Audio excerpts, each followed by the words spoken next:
Good morning students.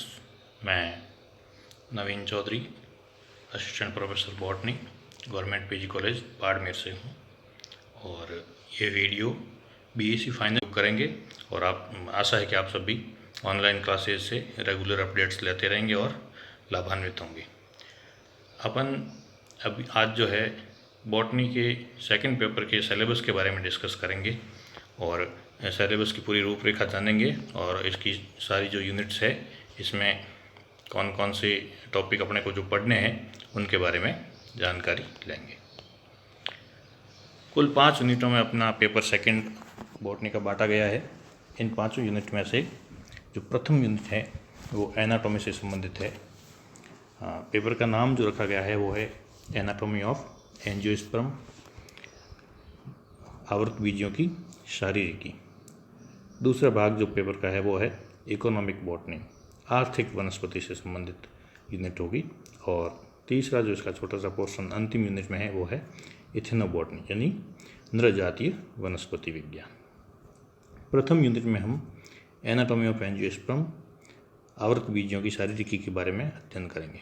इसमें जो topic है वह है concept of stem cell in plants, पादपों में स्तंभ कोशिका का जो कॉन्सेप्ट है उसके बारे में अध्ययन करेंगे। नेक्स्ट जो टॉपिक है वो है रूट सिस्टम यानी मूल तंत्र, रूट एपिकल मेरिस्टेम, मूल शीर्ष विभजोतक, differentiation of primary and secondary tissue, प्राथमिक और द्वितीयक विभजोतक जो ऊतक है इनका डिफ्रेंशिएशन पढ़ेंगे। Structural modification of storage, respiration, reproduction and for interaction with microbes.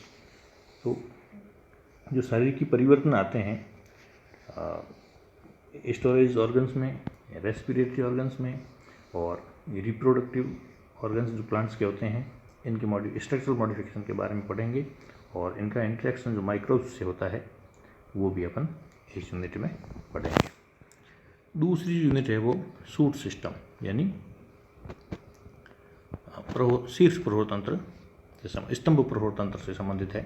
The suit apical meristem, स्तंभ शीर्ष विभजोतक, इसका हिस्टोलॉजिकल ऑर्गेनाइजेशन, इसके जो ऑर्गेनाइजेशन यानी इसका जो शारीरिकी है इससे संबंधित विभिन्न सिद्धांत दिए गए हैं उनका अध्ययन हम करेंगे। Vascularization of primary shoot in monocotyledon and dicotyledon, एक बीजपत्री और द्विबीजपत्रियों के अंदर वैस्कुलराइजेशन यानी जाइलम और फ्लोएम का डेवलपमेंट है, इसका अपन अध्ययन करेंगे। कैम्बियम एंड इट्स फंक्शंस, ऐदा है, कैम्बियम और उसके कार्य, ऐदा के बारे में अध्ययन करेंगे। ऐदा जो पौधों में द्वितीयक वृद्धि के लिए उत्तरदायी टिश्यू है उसका अध्ययन होगा। फॉर्मेशन ऑफ सेकेंडरी जाइलम, द्वितीयक जाइलम का निर्माण कैसे होता है। ये general account of would structure, काष्ठ की सामान्य संरचना के बारे में अध्ययन करेंगे। और in relation to conduction of water and minerals, जल और खनिज लवणों का पौधे के तने में अथवा जड़ों में कैसे संवहन होता है और पौधे की आंतरिक संरचना कैसी होती है, काष्ठ की संरचना कैसी होती है जिनसे जल और मिनरल्स का परिवहन पौधे के संपूर्ण भागों में जड़ से लेकर पत्तियों तक होता है, ये इसमें स्टडी की जाएगी। अगला जो टॉपिक है वो है कैरेक्टरिस्टिक्स ऑफ ग्रोथ रिंग्स, वृद्धि वलयों की संरचना के बारे में अध्ययन किया जाएगा। लकड़ी की जो पौधे का जो तना है इसका अगर अपन ट्रांसवर्स सेक्शन देखेंगे तो उसमें सीजन वाइज हर वर्ष की 2 वृद्धि वलय, एक गहरी और एक हल्के भूरे कलर की वृद्धि वलय दिखाई देती है। ये पौधे की क्रोनोलॉजी यानी पौधे की आयु ज्ञात करने में भी उपयोगी होती है। साथ ही किस सीजन में पौधे की वृद्धि अधिक हुई है, किस में कम हुई है, ये इससे पता चलता है। तो इसका अध्ययन हम वृद्धि वलयों का अध्ययन भी इसमें करेंगे। साथ ही सैपवुड और hardwood, secondary phloem structure, function, relationship, इनके बारे में द्वितीयक फ्लोएम की और सैपवुड और हार्डवुड की जानकारी भी लेंगे। पेरिडर्म के बारे में भी द्वितीयक यूनिट में अध्ययन किया जाएगा। यह दोनों यूनिट पौधों की शारीरिकी से संबंधित है। तीसरी जो यूनिट है ये पौधों की एबनॉर्मल सेकेंडरी ग्रोथ असंगत द्वितीयक वृद्धि से संबंधित और लीफ स्ट्रक्चर से संबंधित। असंगत द्वितीयक वृद्धि से मतलब है, एक होती है नॉर्मल ग्रोथ यानी सामान्य एक बीजपत्री और द्विबीजपत्री पौधों में जो वृद्धि होती है उससे हटकर कुछ विशेष संरचनाएं पौधों में विकसित हो जाती है, जो या तो पारिस्थितिकीय या एनवायरमेंटल कंडीशन की वजह से होती है या फिर अन्य किन्हीं कारणों से पौधे की संरचनाओं में सामान्य से कुछ अलग तरह की संरचनाएं विकसित हो जाती है। इनको हम एबनॉर्मल सेकेंडरी ग्रोथ कहते हैं। एबनॉर्मल सेकेंडरी ग्रोथ में हमको abnormal secondary growth in stem तने में असंगत द्वितीयक संरचनाएं due to abnormal origin and activity of cambium. ऐधा की उत्पत्ति और ऐधा की क्रियाशीलता में अलग अलग परिवर्तन होने से जो एबनॉर्मल ग्रोथ होती है स्टेम में, वह उनका अध्ययन करेंगे। दूसरा जो पोर्शन इसी यूनिट का है वो है लीफ यानी पत्ती।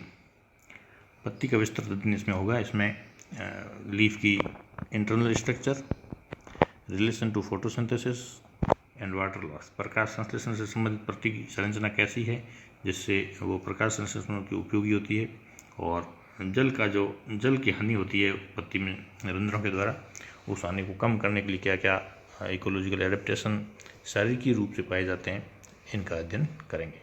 Adaptation to water stress, water stress से मतलब है जल की कमी के समय पत्तियों में ऐसी कौन सी एडेप्टिव स्ट्रक्चर्स होती है यानी अनुकूलन से संबंधित संरचनाएं होती है जिससे वो कम जल की हानि हो सके पत्ती से, उनके बारे में अध्ययन होगा। अंतिम जो इस यूनिट की टॉपिक है वो है सीनेसेंस, जीर्णता और एब्सिशन विलगन। पत्ती में जीर्णता यानी उसका पीला पड़ जाना, और एब्सिशन विगलन यानी पत्ती का पौधे से अलग हो जाना। इसकी जो शारीरिक संरचनाओं में परिवर्तन और फिजियोलॉजिकल चेंजेस जो लीफ में आते हैं सीजन वाइज, उनका अध्ययन तीसरी यूनिट में करेंगे। चौथी यूनिट जो अपनी है वह है आर्थिक वनस्पति विज्ञान, इकोनॉमिक बॉटनी से संबंधित है। इसके अंदर विभिन्न प्रकार के पादप जो आर्थिक रूप से हमारे लिए उपयोगी है, विभिन्न जीवन के विभिन्न क्षेत्रों में उनके अध्ययन किया जाएगा।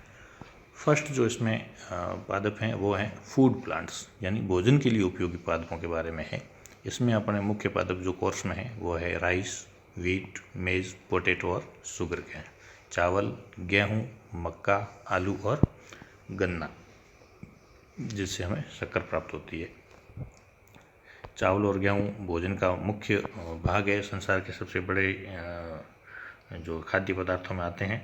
अधिकतम जनसंख्या है जो चावल और गेहूं का उपयोग भोजन के रूप में करती है। दूसरा जो पादप हैं वो है कॉटन एंड जूट। ये मुख्य फाइबर यानी रेशेदार पौधे हैं जिससे वस्त्र बनाए जा सकते हैं। तो कपास और जूट को फाइबर प्लांट्स के रूप में हमें अध्ययन करना है। इसके अलावा जो वेजिटेबल ऑयल्स वनस्पति तेल जिनसे प्राप्त होते हैं, जिन्हें हम खाद्य के रूप में उपयोग करते हैं, इनमें वनस्पति तेल देने वाले पौधे जिनका अध्ययन हमें करना है वो है ग्राउंडनट, मस्टर्ड, कोकोनट, मूंगफली, सरसों और नारियल। इनसे हमें वनस्पति तेल प्राप्त होता है। इन तेलों का उपयोग भोजन के रूप में और अन्य औद्योगिक उपयोग, सौंदर्य प्रसाधन, स्नेहक वगैरह विभिन्न प्रकार के उपयोग इनसे लिए जाते हैं। इससे आगे हमको general account of sources of firewood यानी जलाऊ लकड़ी के लिए जो पौधे काम में लिए जाते हैं उनका अध्ययन करना है। टिम्बर यानी इमारती लकड़ी के लिए, और बम्बू यानी बांस का उपयोग जो है मानव के लिए कहाँ का होता है उसका अध्ययन होगा। अगले जो दो पौधे हैं वो ब्रीवरेज यानी पेय पदार्थों से संबंधित है। पेय पदार्थों से संबंधित हमारे दो पादप सिलेबस में है, टी एंड कॉफ़ी। तो चाय और कॉफ़ी का विस्तृत अध्ययन हम इस यूनिट में करेंगे। एक अन्य जो आर्थिक रूप से महत्वपूर्ण पौधा है रबर का पौधा, इसका अध्ययन भी हमें करना है। इकोनॉमिक बॉटनी में अध्ययन करते समय जो चीज़ें ध्यान में रखनी है उनमें मुख्य बातें हैं पौधे का लोकल नाम, पौधे का वानस्पतिक नाम, पादप का फैमिली कौन सा है और कौन सा उसका प्लांट पार्ट यूज है, यानी पौधे के कौन से भाग को हम उपयोग में लेते हैं, उसका क्या उपयोग है। इन सब बातों का ध्यान हमें इस यूनिट में रखना है। पांचवी जो यूनिट और अंतिम जो यूनिट है इस पेपर की उसमें आर्थिक वनस्पति से संबंधित कुछ पौधे हैं, स्पाइसेस एंड कॉन्डिमेंट्स, जो मसालों के रूप में पौधे उपयोग में लिए जाते हैं या सब्जियों में छौंक के रूप में जिन पौधों पादपों के भागों का मसालों के रूप में उपयोग किया जाता है, उनमें हमें जैसे धनिया है, मिर्ची है, हल्दी, अदरक, लौंग, इलायची, तेज पत्ता, इन पौधों का वानस्पतिक नाम और इनका कौन सा भाग जो खाने में मसालों के रूप में उपयोग में किया जाता है, इनका अध्ययन करना है। इनसे आगे जो है मेडिसिनल प्लांट्स कुछ हैं जो राजस्थान के स्पेशल रेफरेंस में हमारे सिलेबस में रखे गए हैं। स्पेशल रेफरेंस टू राजस्थान लिखा है, तो हमें राजस्थान में पाए जाने वाले इन कुछ विशेष मेडिसिनल के रूप में उपयोगी पादपों का अध्ययन करना है। इनमें मुख्य जो पौधे हमारे सिलेबस में है वो है एलोवेरा, एस्पेरेगस, कॉमीफेरा, बॉसविलिया, पेडेलियम, जिजाइफस, हेलोजाइलॉन, ट्रेबुलस, वाइटेक्स और विधानिया। इन पौधों के आर्थिक महत्व के और मेडिसिनल यूज़ के बारे में हमको अध्ययन करना है। पौधों के वानस्पतिक नाम, इनकी फैमिली, इनके कौन से भाग से औषधि बनाई जाती है और औषधि का किस बीमारी में उपयोग किया जाता है, इस बारे में हमको विस्तृत अध्ययन इसमें करना है। इस पेपर का जो अंतिम भाग है इथेनोबॉटनी, नृजातीय वनस्पति विज्ञान, ये अंतिम टॉपिक है। इसके अंदर नृजातीय वनस्पति विज्ञान का परिचय और अध्ययन के तरीके,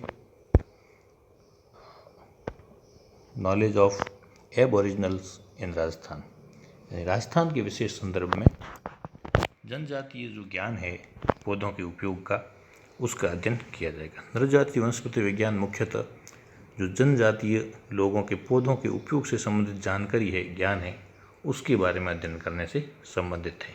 हमें इसको विशेष राजस्थानी की जनजातियों के ज्ञान से संबंधित, जो पौधों को वो सदियों से अपने अनुभव के आधार पर पौधों का उपयोग करते आ रहे हैं, जो विभिन्न बीमारियों में काम में लेते आ रहे हैं और डेली यूज़ में भी उन पौधों को काम में लेते रहते हैं, तो वो सब जो उपयोग हैं उनको एक सिस्टमेटिक ढंग से अध्ययन कैसे किया जाता है उनका, और वो ज्ञान हमारे लिए फ्यूचर में क्या काम आ सकता है, इसके बारे में इथेनोबॉटनी या नृजातीय वनस्पति विज्ञान में विस्तृत अध्ययन किया जाएगा। धन्यवाद।